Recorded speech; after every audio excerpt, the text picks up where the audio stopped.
好一招诱敌之计。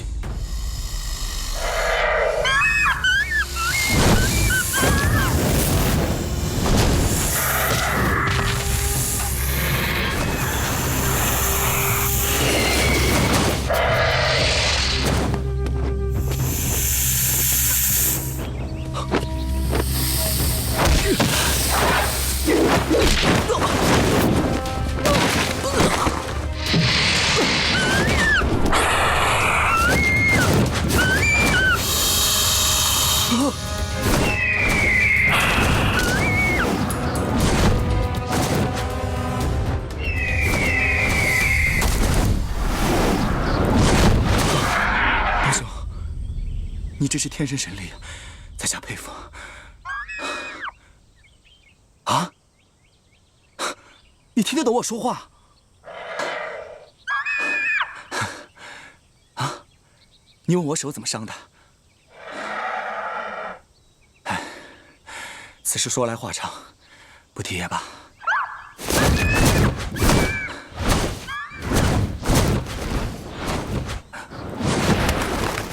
哎，你嘴里叼的是什么呀？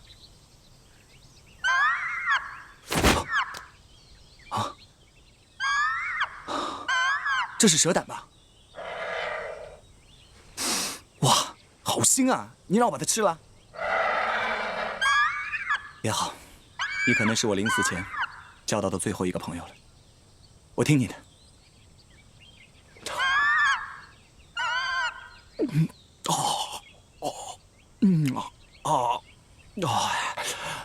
雕兄啊，你知不知道这个蛇胆真的？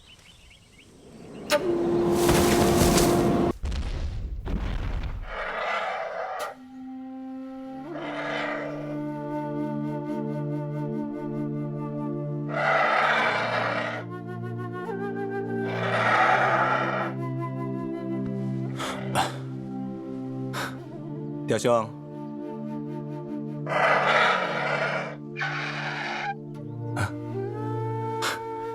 你让我吃蛇胆呢？既然我们现在已经是知己好友了，那你的一番美意，我又怎能拒绝呢？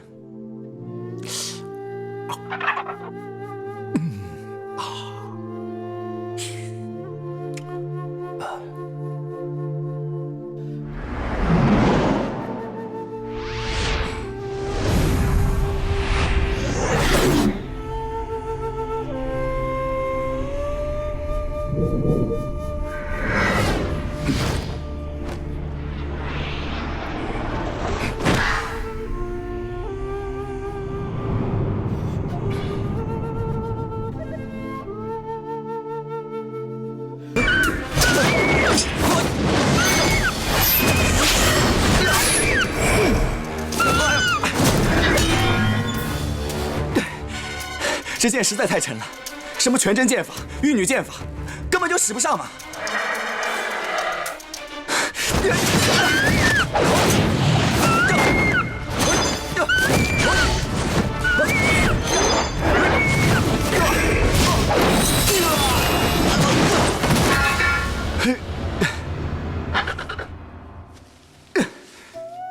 雕兄啊，你天生神力，我自然不是你的对手了。 你总不能把我当做独孤前辈吧？哎，杨过啊杨过，你怎么变得这么没有用啊？雕兄长期伴随独孤前辈，瞧他铺着屈退间，隐隐然有武学家术，多半独孤前辈寄居荒谷，无聊之时，便当他做过招的对手。独孤前辈尸骨已朽，绝世武功便此淹没。但从雕兄的身上，或许还能寻到这位前辈大师的一些网烈遗风。 算起来，雕兄也可以称得上是一个武林高手了。如今雕兄不顾身份来教你练剑，你反而畏首畏尾，哎，你对得起雕兄的一番好意吗？雕兄，我们继续练剑。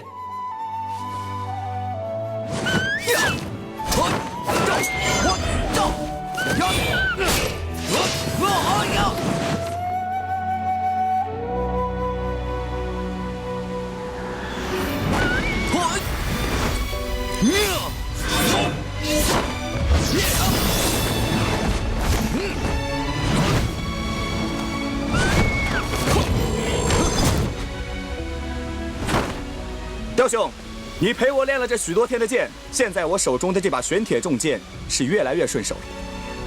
独孤前辈在石壁上写着“重剑无锋，大巧不工”这8个字，真是境界高深。越是平平无奇的剑法，对手就越难以抵挡。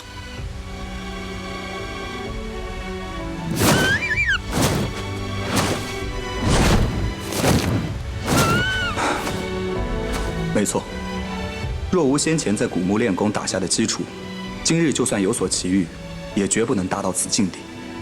雕兄不会言语，他只是天生神力，又跟随独孤求败日久，经常会和他动手过招，记得了一些进退扑击的方法而已。但是归其原委，还是要多谢谢姑姑。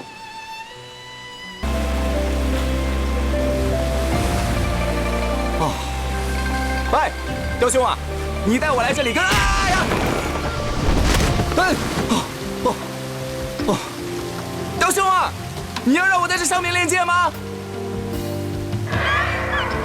啊，原来独孤求败昔日美玉大人，便到这山洪之中练剑。好。我要修炼长线，上穷碧落下黄泉，找到爱的根源。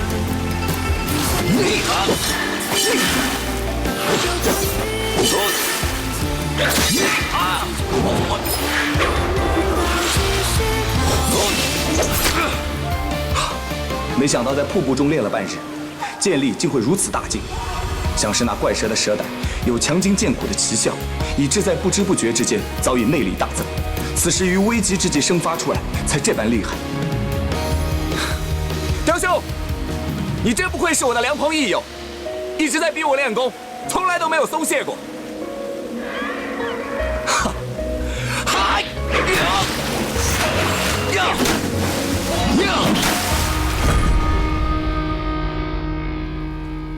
雕兄，今天我在瀑布中领悟到不少顺刺、逆击、横削、倒劈的剑理，以此方法练剑，简直就是无坚不摧。其实剑用到这个程度上，有没有剑锋已经不再重要了。若不是这把比寻常剑重出数10倍的玄铁重剑，这门剑法根本就施展不出来。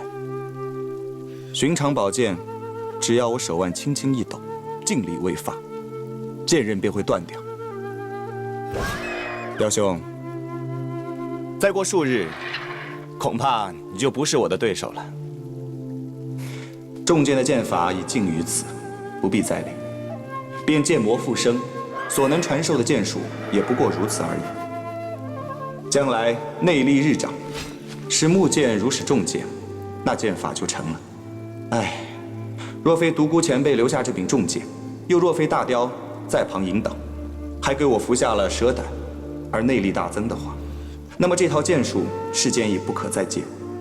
独孤前辈全无凭借，居然能自行悟到这剑中的神妙境界，聪明才智实在是胜我100倍。想必姑姑见到我此刻的武功，不知道有多欢喜了。唉。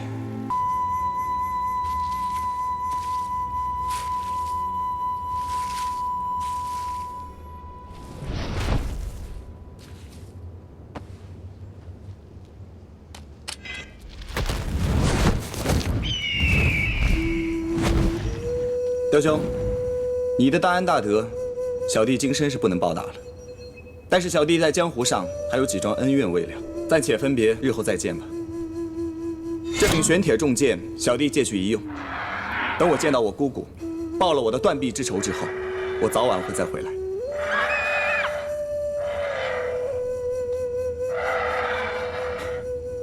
保重了。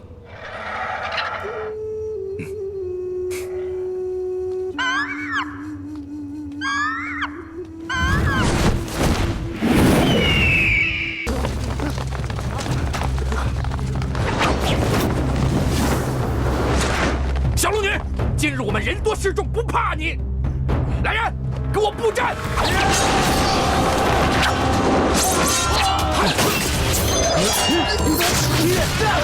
他的剑法似乎比觉醒古时更快了一些。他一人使双剑，竟然出神入化。有机会，我也要领教领教。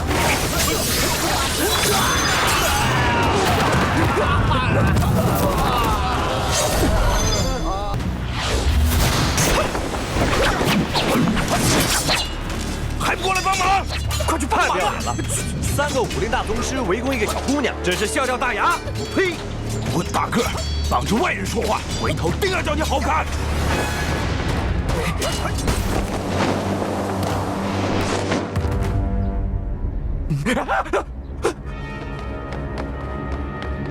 龙姑娘，我们又见面了，别来无恙啊！我要杀的人是他，请你让开。那可不行，龙姑娘，赵道长他是我的朋友，贫僧不会见死不救。那你试试看。杨过不在，即便你手里持有双剑，又有何用呢？你真健忘，上回在山洞，你不是见识过了吗？一时失手，何足道哉？今日就要与你一决高下。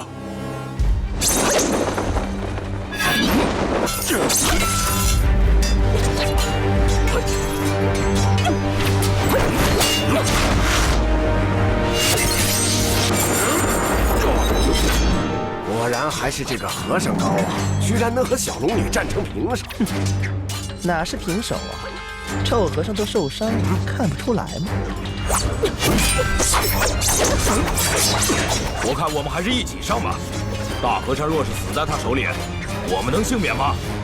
说得对，我们可不应该做亏本的买卖。上！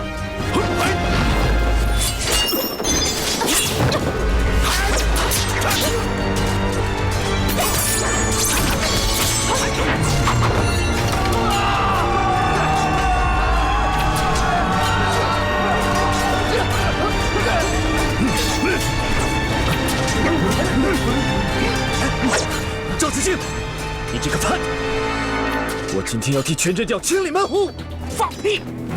贫道乃是蒙古大汗下旨敕封的全真教新任掌教，就凭你们，我看你们谁杀得了我！我说你们这些小道士啊，就连你们的老掌教都已经被我们用石堆封在洞里了，你们还敢来妄自送死啊？胡说八道！就凭掌教和师叔师伯的玄功，怎能轻易被你们关在洞中？不要妖言惑众！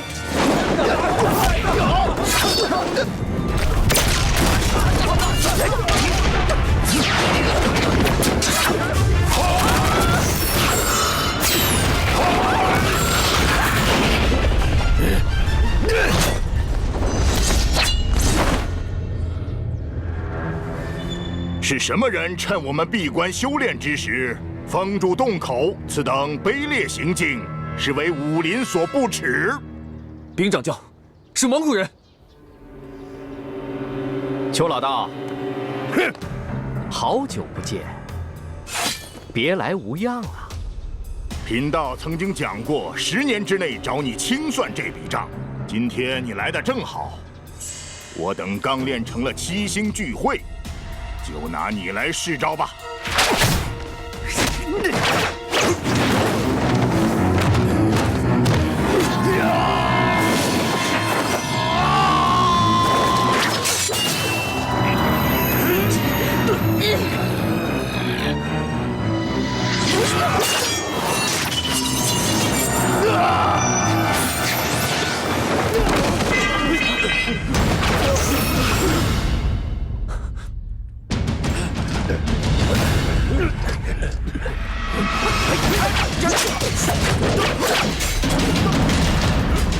想不到世间竟有如此出神入化的剑法。罢了，原来古墓派的武功精妙若此，要想胜他，那是终身无望了。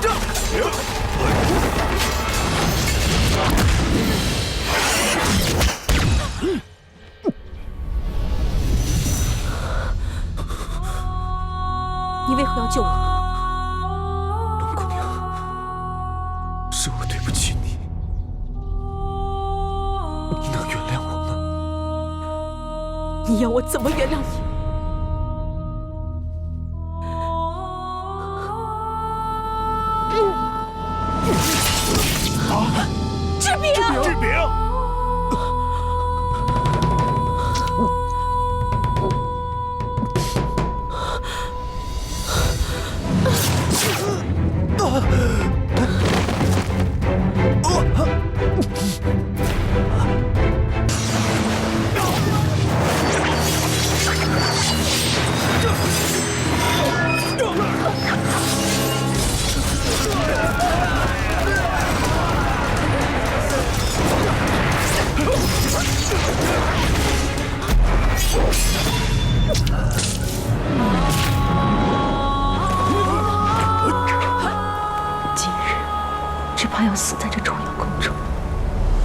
我已死又有什么可惜？只是临死之时，总盼能见过儿一面。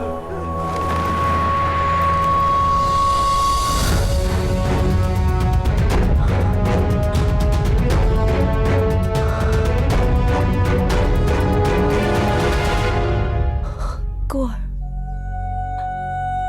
我不是在做梦吧？你不是在做梦，我现在正抱着你呢，你痛不痛？我以为再也看不到你了。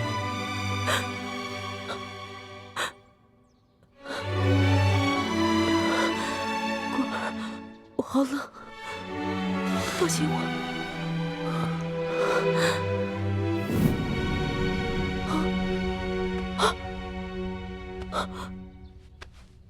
果儿，你的手呢？你的手怎么不见了？没事的，手怎么不见了？没事的，没事的，没事的，被人砍断了而已。是谁这么狠心？谁把你的手砍断的？你现在不要再关心我了，你现在很虚弱，不要说话，闭上眼睛，不要动气。我来帮你运功疗伤，好不好？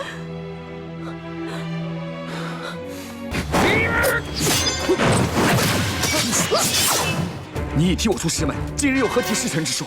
看在我叫过你几声师傅的份上，我饶你不死。走！杨过，还我腿来！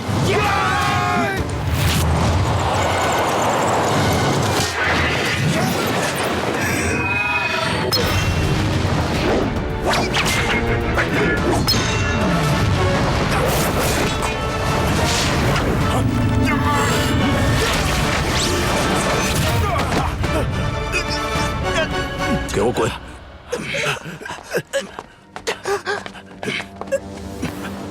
杨过，恭喜你有了奇遇，还得了一柄威猛绝伦的神剑。看来贫僧是对付不了你了。好，那我今天就一起来算一算你暗算我姑姑那笔账。果儿，你把我放到一旁，可以专心对付他。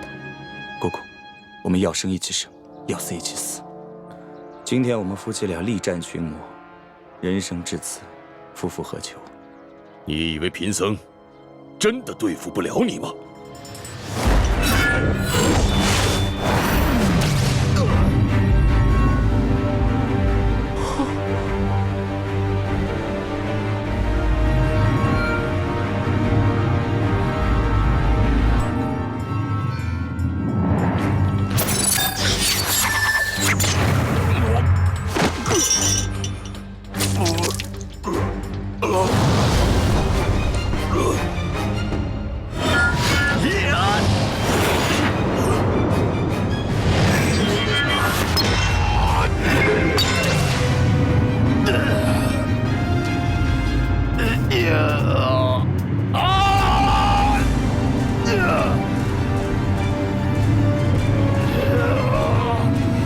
师叔，你独立支撑片刻，我先救师傅，再来助你。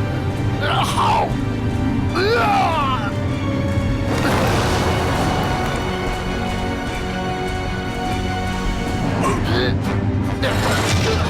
师兄，我回蒙古勤练武功，10年后找上这姓杨的小子，给你和师傅报仇。杨过饶命！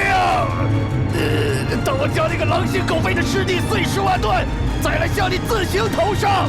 到时候要杀要剐，我绝不皱一下眉头。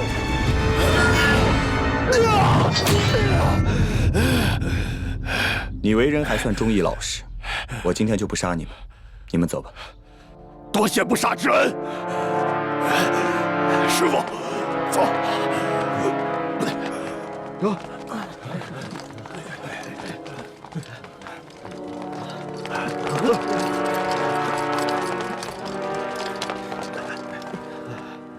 杨兄弟，真有你的。马大哥，你那些兄弟全部都是假仁假义，你跟着他们，迟早是要吃大亏的。不如辞别忽必烈王爷，回老家吧。有道理。哎，杨兄弟，你和新娘子几时成亲？我留下来喝喜酒好不好？哎，这里的事情还没完呢。哦，我把这群臭道士给忘了。杨兄弟，我去帮你教训他。不用，都是小场面，我应付得了。说的也是，连大和尚他们都不是你对手，更何况区区几个小道士。既然是这样的话，杨兄弟，新娘子，我就先行一步了。告辞。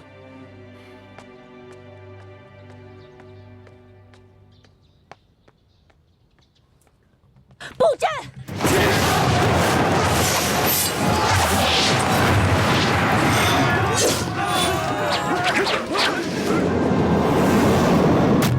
杨过，你武功练到了这等境界，我等自是胜不了你。可我叫这几百人的阵仗，你觉得自己能逃得出去吗？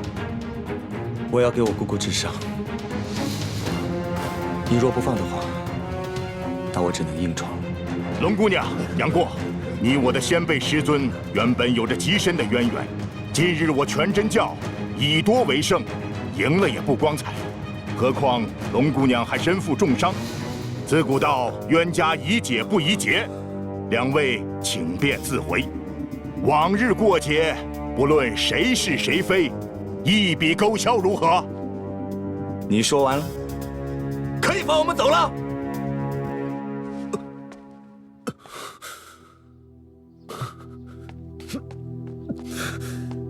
掌教，各位师伯师叔，弟子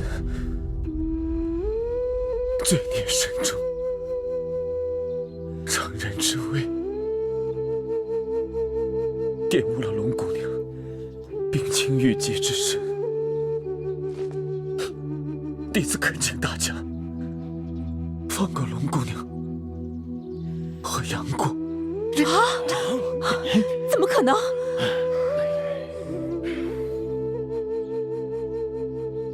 过儿，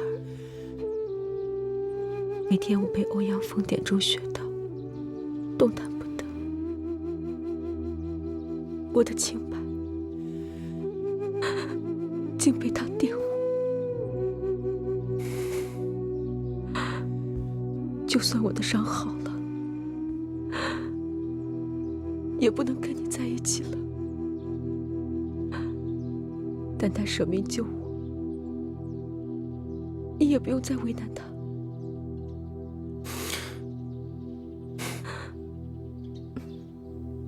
龙姑娘，珍重。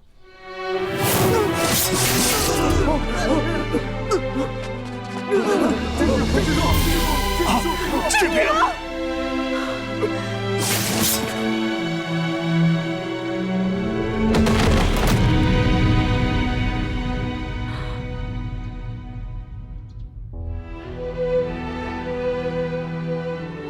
撤了剑阵。是。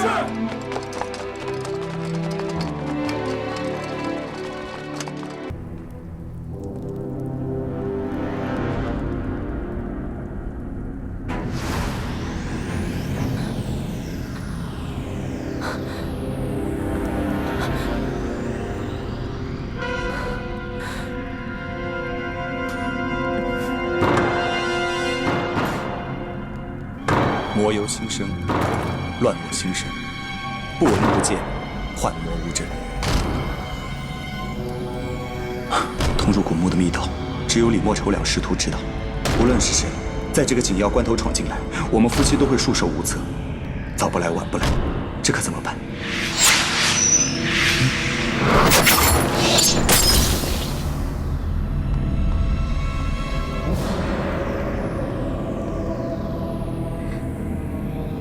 二位别来无恙啊！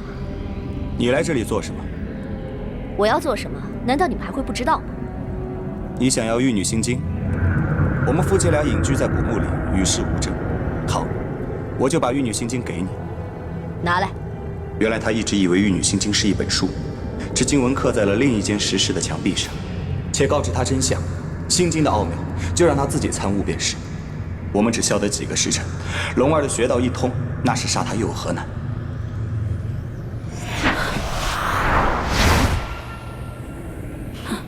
原来你们在运功疗伤，这一次真是天助我也！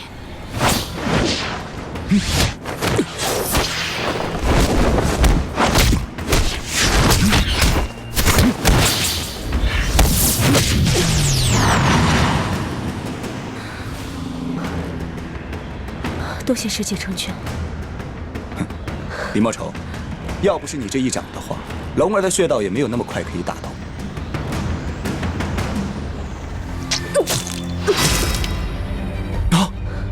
龙儿，你怎么了？他掌中有毒。难道你们不知道我的赤练神掌是有毒的吗？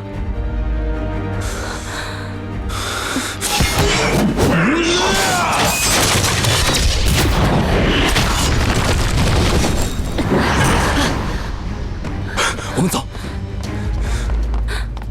这小子武功古怪，内力大得惊人，我稍待片刻，让他毒发跌倒，才可走近。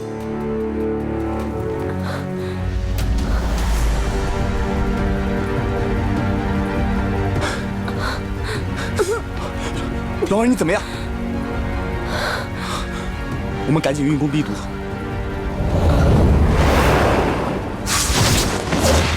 我看你们往哪儿跑！待会儿毒性发作后，看我如何对付你们！过儿，你怎么了？李莫愁，就算今天我死，也不会让你得到玉女心。过儿，你还好吧？李莫愁，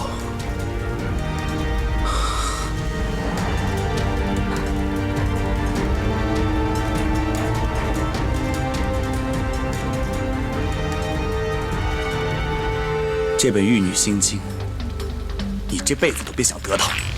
哼！玉女心经。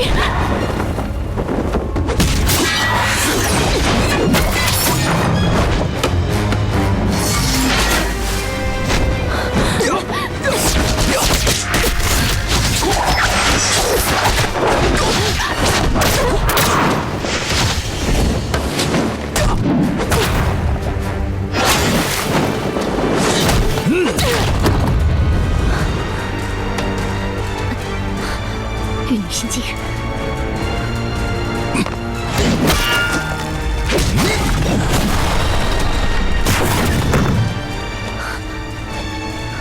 骗子！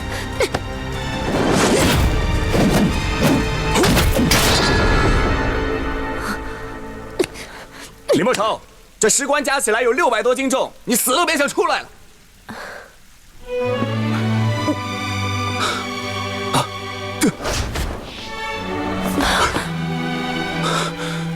我现在运功，帮你把毒逼出来。李莫愁，你这个女魔头，仗着熟悉地形暗算我们，真是卑鄙！李莫愁一向阴险恶毒，你又不是不知道，你不及早防范，现在在这说来说去又有什么用啊？你闭嘴！说够了没有？我们一番好意帮你来找妹妹，你还口出怨言，哼，真是好人没好报。弟弟，算了，别跟他计较。你们好，都是我不对，都是我的错，行了吧？算了算了，是我不好，你不要哭了。我向你道歉还不行吗？你不要哭了。那我现在把你杀了，我再跟你道歉行吗？哎，你无理取闹，这能一样吗？哎，别打了，别打了！行了，别打了，别打了，别打了，别闹了！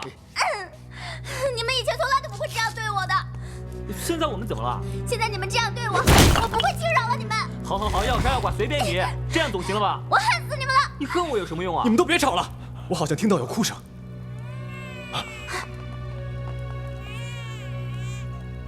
是小孩的哭声。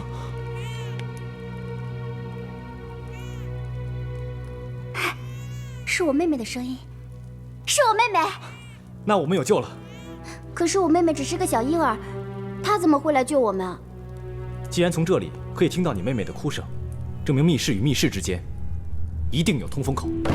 对啊，还是耶律大哥聪明。耶律大哥当然聪明了，难道你们2个能想得出来啊？哎，行了，咱们不要为这点小事斤斤计较了。哎呀，如果我没有猜错的话，既然密室与密室之间有通风口，那证明墙壁当中一定有薄弱的地方。你们都让开。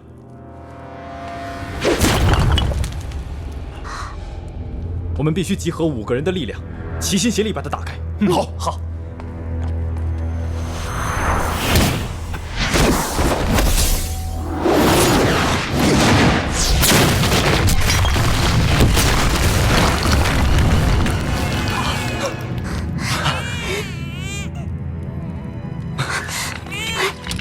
是我妹妹，快看快看！让我先过去。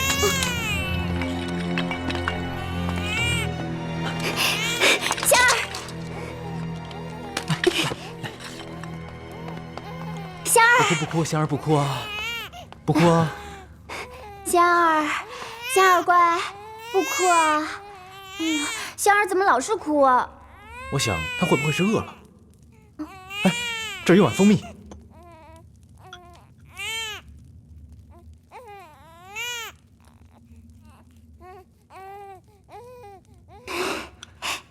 耶律大哥，你真聪明，香儿果然不哭了。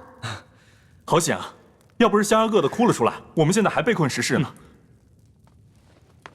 既然我们已经出来了，那就赶紧去找那个女魔头算账。好，好，那我们走，走，走。看我以其人之道还治其人之身。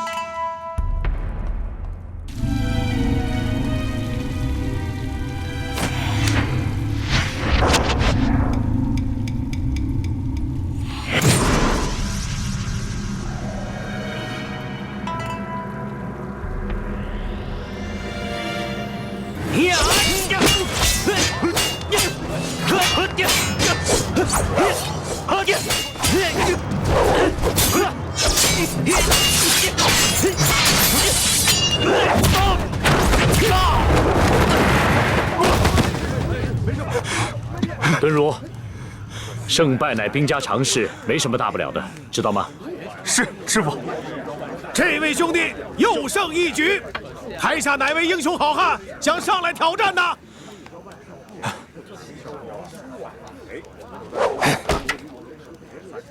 耶律兄弟，该是你大显身手的时候了。那我恭敬不如从命，我上台献丑了。在下耶律齐，请指教。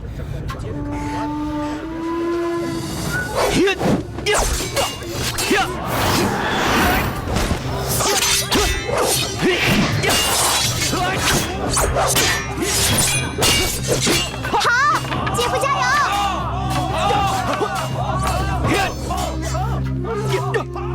蓉儿，你心不在焉的，有心事啊？没什么。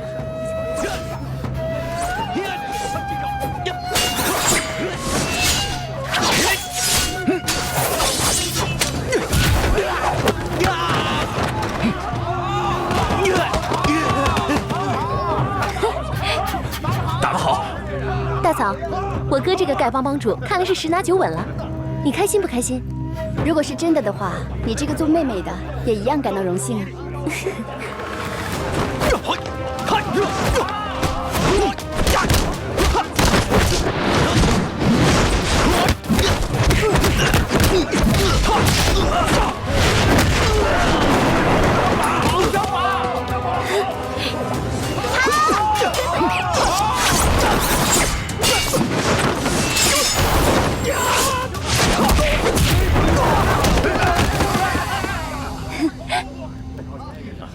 耶律公子现在又连胜几局。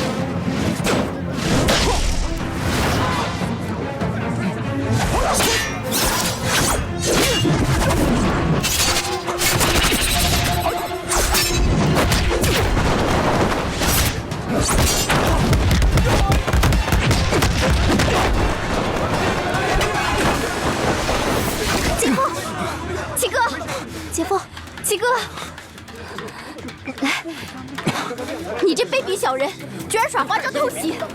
齐哥，你再上去重新跟他较量。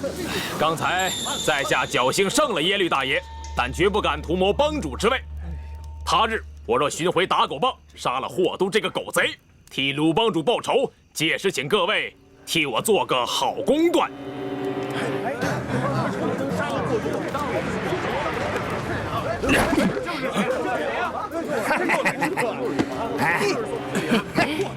郭二小姐，这是神雕大侠送给你的第3份礼物。这是什么呀？怎么还会动呢？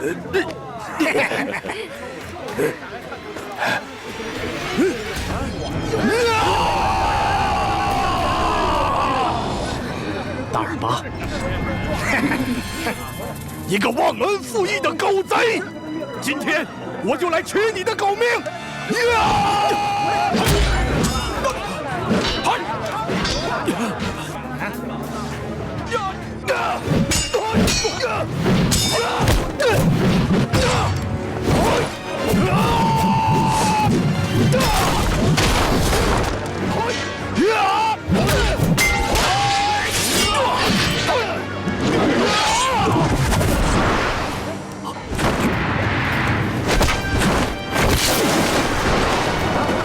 郭大侠，郭夫人，请看这是什么？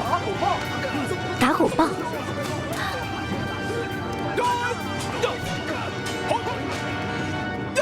神雕大侠有令，让我把打狗棒还给丐帮。多谢各位。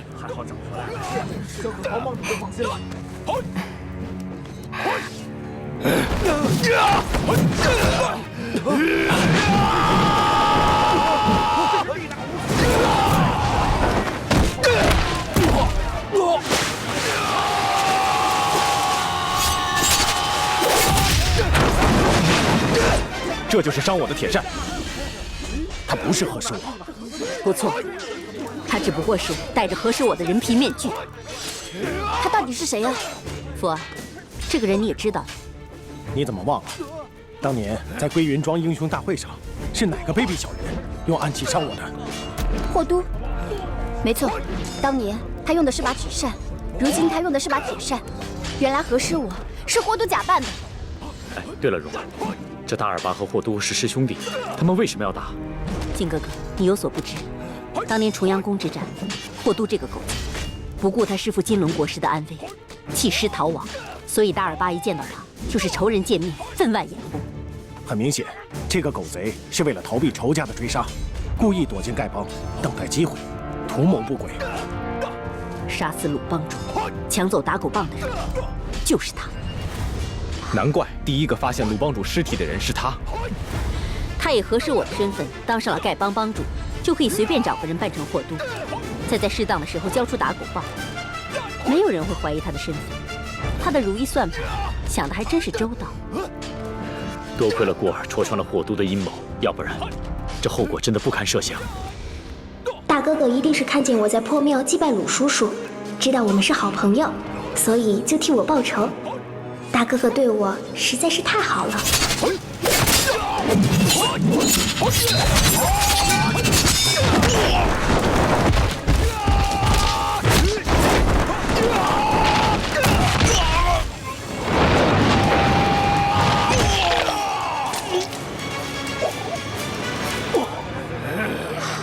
真该死！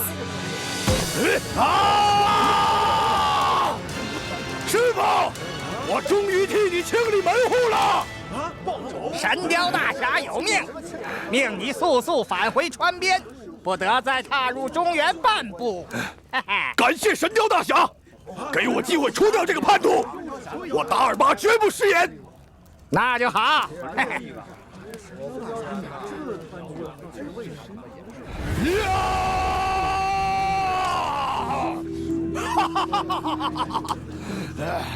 这种人敲杀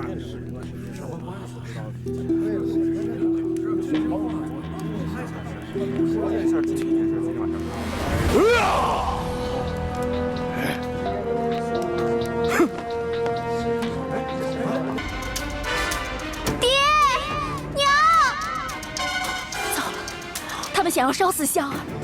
这个臭和尚太卑鄙了！香儿别怕，爹娘一定想办法救你。郭大侠，想要贫僧放了令爱，却也不难，那要看看你有没有勇气和胆量。你有话就直说。郭靖，你身为人父，如果还有一颗慈爱之心，请走过来，束手就擒。贫僧立刻放了令爱。你们若非惧我，又岂能与我女儿为难？既然你们惧我，我郭靖有为之身，又岂能轻言赴死？郭靖，郭大侠，你是武林当中德高望重之人，没想到竟然是贪生怕死之徒。你少拿话来激我。郭大侠，令爱非常聪明伶俐，贫僧也甚是喜欢，已经收他为徒，传我衣钵。怎奈大汗有旨，你若不归降，便将你的爱女烧死于高台之上，然后蒙古骑兵将踏破襄阳城，还请郭大侠三思。金轮，有本事我们单打独斗，我随时奉陪。说得对，臭和尚，你若真是英雄好汉，我周伯通陪你大战300回合，其他废话少说。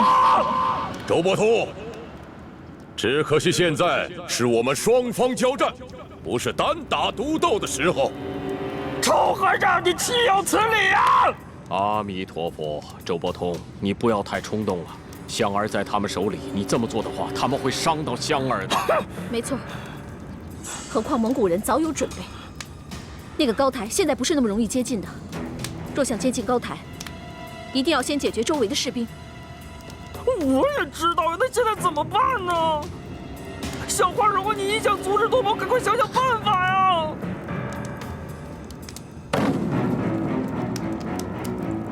郭襄，劝你父亲投降。我从1数到10，他如果不投降，我就将点火。你爱数不数？别说从1数到10，你先数到1000、10000试试。你以为我真的不敢点火吗？我只是觉得你挺可怜的。我可怜什么？你打不过我爹娘，打不过我外公黄道主，打不过一灯大师，打不过老顽童周伯通，打不过我杨过大哥哥。你只有本事把我绑在这里，我襄阳城中便是一个帐前小卒，也不至于似你这般卑鄙无耻。喂，你一直待我不错，你我平日相处也极尽礼敬，我本该叫你师傅，可是现在你要烧死我，还要杀害我的父母，先失师傅之意，我就不能跟你客气。但是，我见你糊里糊涂的，心下过意不去，忍不住要劝你一句。你劝我什么？似你这般为人，活在世上还有何意味？不如跳下高台，图个自尽吧。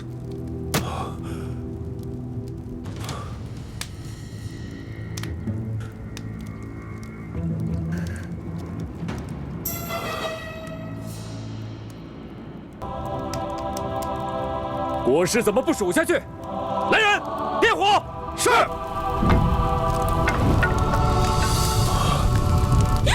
不要！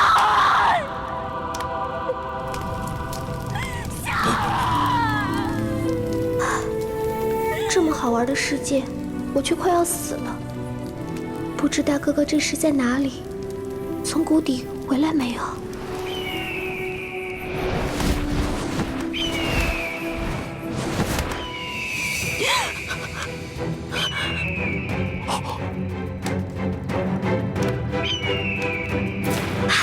大哥哥！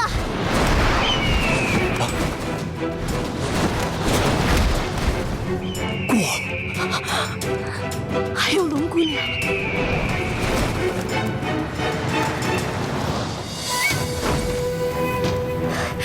大哥哥，你来救我了！我答应带楼儿来见你，怎么能让你死呢？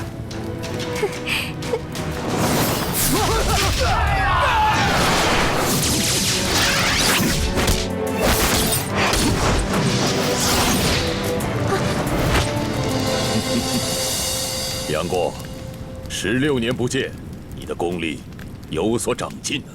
没想到你的功夫也如此了得，在我生平的敌手当中从未见过。我就说你打不过我大哥哥吧，你太不要脸了！大哥哥，教训他！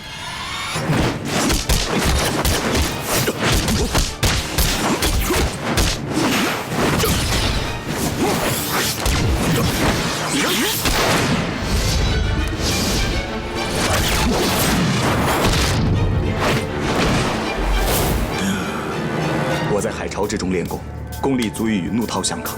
16年前他已经不是我的对手，何以今日他一击之下，我竟会险些招架不住？到底是什么原因？冲！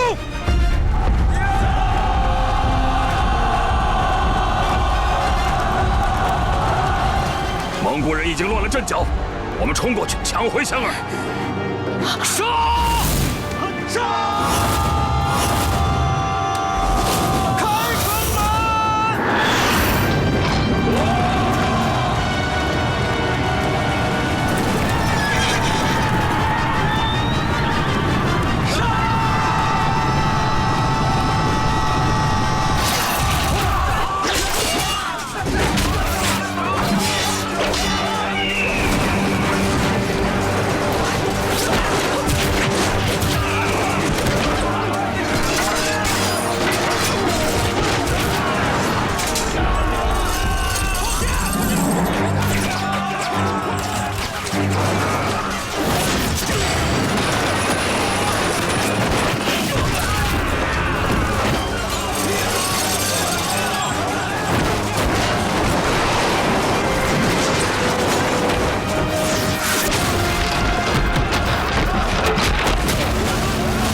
原来我和你重逢之后，便再也不会黯然销魂，这套掌法便也失效，连我这条性命也要赔在台上。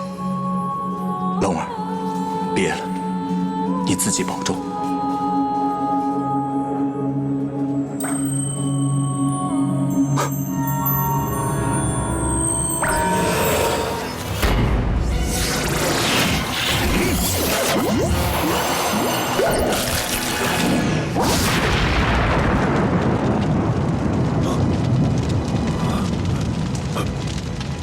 师傅，师傅，你答应过我，再也不杀人了，你都忘了吗？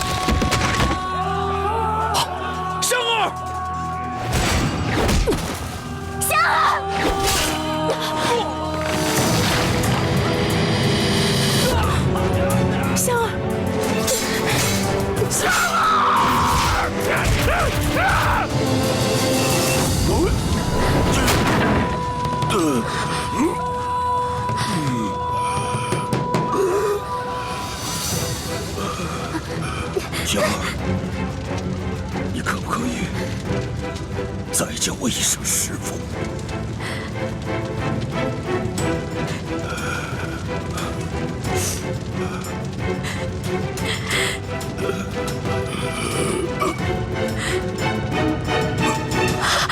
师父！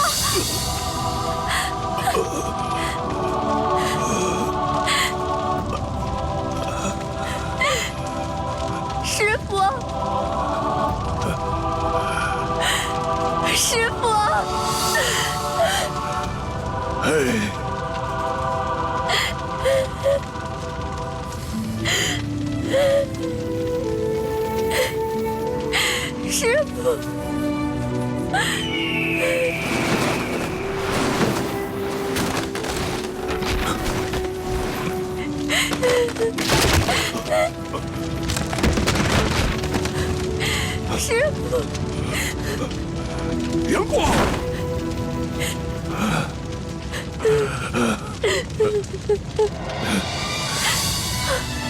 接住他！师父，师父！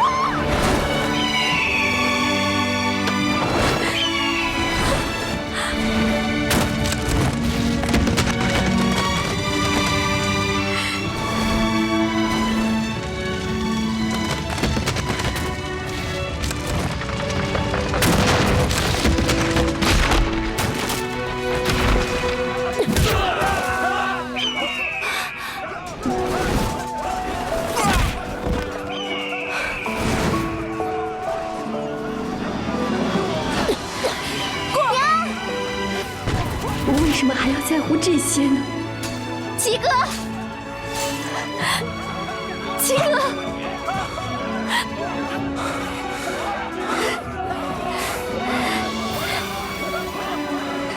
杨大哥，我这一生对不住你，但你大仁大义，以德报怨。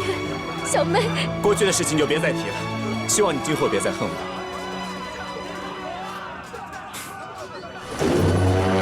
叶领兄，擒贼先擒王，一起杀了他们大汗。好，再后也没有了。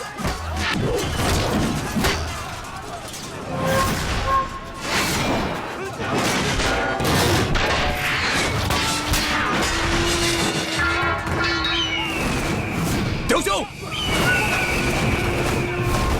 杨兄弟，接枪！放箭！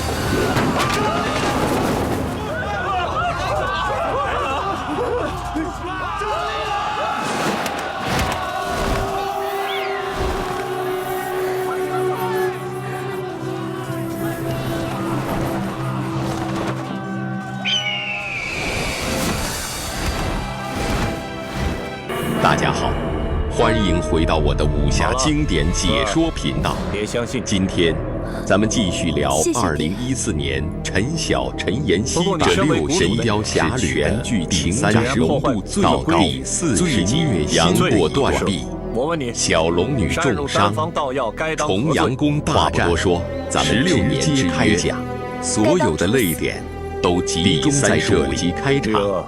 杨过已经断了一臂，他带着重伤的小龙女一路躲避追杀。金轮国师和全真教的赵志敬勾结，想趁火打劫。赵志敬一心想夺取全真教掌教之位，和金轮国师做了知道全真教的人不会放过他们，但他已别小龙女伤势极重。他必须找到一个安全的地方让他养伤。这条路，他曾经走过无数次。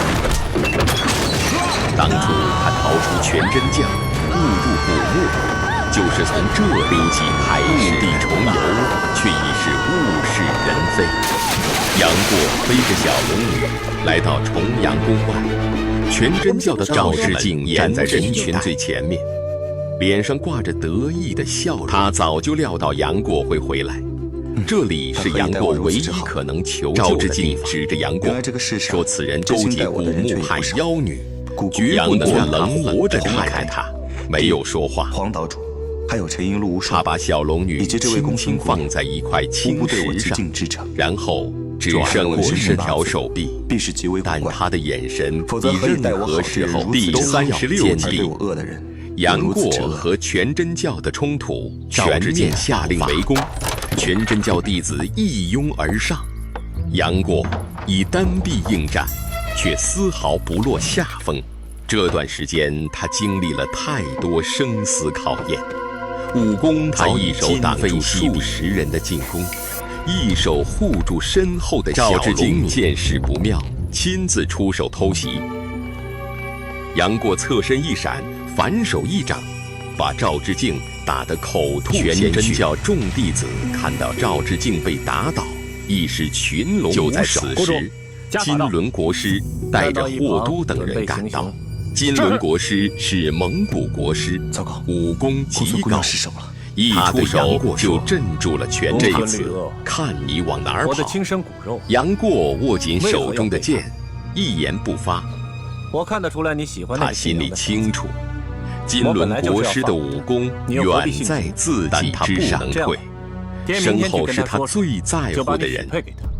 两人交手数个回合，杨过渐渐落入下风，他只有一条手臂，很多招式施展不开。不错，金轮国师看出他的破绽，一掌朝他胸口拍去。杨过来不及闪避，硬挨了这一掌，整个人倒飞了出去。第37集，杨过受伤倒地。全在这时，丘处机等全真五子终于他们看到重阳宫一片狼藉，又看到赵志敬勾结金轮国师，说他身为全真弟子，竟敢勾结外敌，浑身发抖，还想狡辩。但铁证如山，他已无处可逃。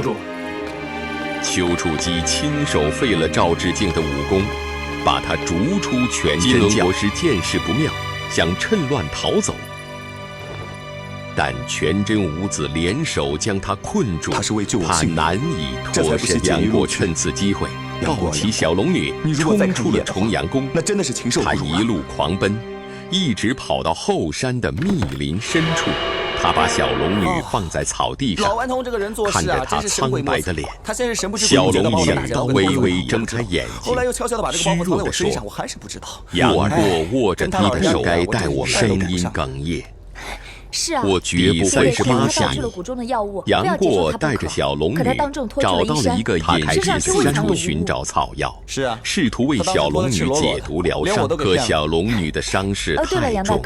普通的草药根本杨过日夜守护在他身边，不敢合眼。就一颗啊！他怕自己一睡着，小龙女就会永远离开他。就在他几乎绝望的时候，他遇到了那只神雕，体型庞大，通灵性，似乎认识杨过。他带着杨过穿过密林，来到了一处隐蔽的山谷，山谷里长满了珍稀的草药，还有一处清澈的泉水。杨过感激地拍了拍神雕的翅膀。我听大师兄说，杨过采了草药，回到山洞为小龙女服药。慢慢的，小龙女的伤势开始有了好转的迹象。然而，小龙女心里明白，她的毒已经深入骨髓，活不了多久了。这边过去。他看着杨过日夜操劳，心疼不已。有一天，他对杨过说：“过儿，你别再为我费心了。”紧紧抱住他，说：“一定会找到办法救他。”小龙女摇了摇头，泪水从眼角滑落。第39集，小龙女的身体每况愈下。他知道，如果继续拖下去，只会让杨过更加痛苦。他做出了一个决定，离开杨过。一天夜里，小龙女趁杨过出去采药的时候，她悄悄离开了山洞，只有短短几行字：“果儿，我走了，忘了我，好好活下去。”杨过回到山洞，看到空荡荡的床铺和整个人像被抽空了一样。你在干什么？他撕心裂肺地大喊了一声，冲出山洞，疯了一样，他找遍了山谷、密林、溪流，却始终找不到小龙女的身影。双手捶打着地面，眼泪止不住地往下流。在他身边，发出一声低沉的哀鸣。我还是要救他出去。杨过抬起头，看着神雕说：“给死去的父母报仇。”他早第40集，他真全剧的大结局。重阳宫，杨过在绝望中爆发，遇到了一个改变他命运的人，那是一位隐居多年的前辈高人，也是神雕。他看到杨过的资质和毅力，决定把毕生所学杨过跪谢师傅。从此开始了艰苦的修炼。他每天在瀑布下练剑，在山崖上打坐。他所有的动力都来自于一个信念：变强。时间晃过去了，找到小龙女。杨过已经脱胎化告别了师傅和神雕，独自下山。我一定要去救姑姑。他走过千山万水，问过无数人，却始终没有小龙女的想法。有人说他早已不在人世，不信。爹爹，他坚信小龙女一定还活着。他来到绝情谷，找到了当年和小龙女一起待谷中，一切依旧，几位宾客一直只是人亦从来没有离开过半步。杨过站在悬崖边，望着深不见底的谷底。就在他几乎要放弃的时候，他发现了一处极其隐蔽的洞，拨开藤蔓走了进去。你命他出谷以后再也不许回来，这就是了。洞里别有洞天，有泉水，有花草，还有一间简陋。一个白衣女子背对着他，正在煮茶。杨过的心跳骤然加速，他颤抖着声音叫了一声，那个身影微微一顿，缓缓转过身来，正是小龙女。你偷走了我的绝情丹，却送不到那个姓杨的小子口中。两个人四目相对，泪水夺眶而出。杨过冲过去，紧紧抱住了她。你让师弟先出去。小龙女靠在他怀里，轻声说：“众心如一。我以为你杨过说会找到我，我找了你16年。对啊，就算再找16年，流着泪，我也一定要找到你。还是这么傻。”两人在谷底相拥，16年的分离，在这里，杨过带着小龙女离开了绝情谷，一起回到了襄阳。此时的襄阳正被蒙古大军围攻，战火连天。杨过看着城墙上飘扬的战旗，握紧了手。他对小龙女说：“等我去帮郭伯伯守。”小龙女点了点头说：“我等你回来。”杨过转身，朝着战场的方向大步走去。神雕从天而降，落在他身边，发出一声长啸，一人一雕并肩走向了硝烟弥漫的战场。回顾第35到第40集，这6集承载了全剧的断裂的情感，小龙女的生死离别，每一幕都让人的漫长等待，又让人感动。陈晓在这一段的表现可圈可点，他把杨过从桀骜不驯到沉稳内敛的转变，编织小龙女离开后的那场哭戏，没有丝毫，只是跪在夸张的表演，眼泪无声的流淌。陈妍希饰演的小龙女，在这一段也展现了她的隐忍。刘信离开的那一幕，眼神里的不舍和决绝，于正版的《神雕侠侣》从播出起就伴随着争议，特效被吐槽，选角被质疑，剧情被魔改。但单看第35到40集这几集，情感浓度有演员的表现都是值得肯定，几乎还原了原著最杨过和小龙女的爱情。跨越了生死，跨越了时间，无论外界怎么变，他们的心始终没有变过。杨过冲上襄阳城头，与金轮国师展开了最后的对决。黯然销魂掌一掌击退了金轮国师时，击毙了蒙古皇帝蒙哥。就对我日渐冷淡了。战场上的杨过不再是一个冲动莽撞的少年，他是一代大侠。是神雕侠，他怕你。战争结束，杨过和小龙女告别了郭靖，两人带着神雕悠然远去，开始了属于他们的隐居生活。这一去，江湖上只剩下了神雕侠的传说。他肯定有什么见不得人的秘密。这一期关于2014版《神雕侠侣》第35，如果喜欢这期事就到这里，记得点赞、收藏、转发，我们下期再见。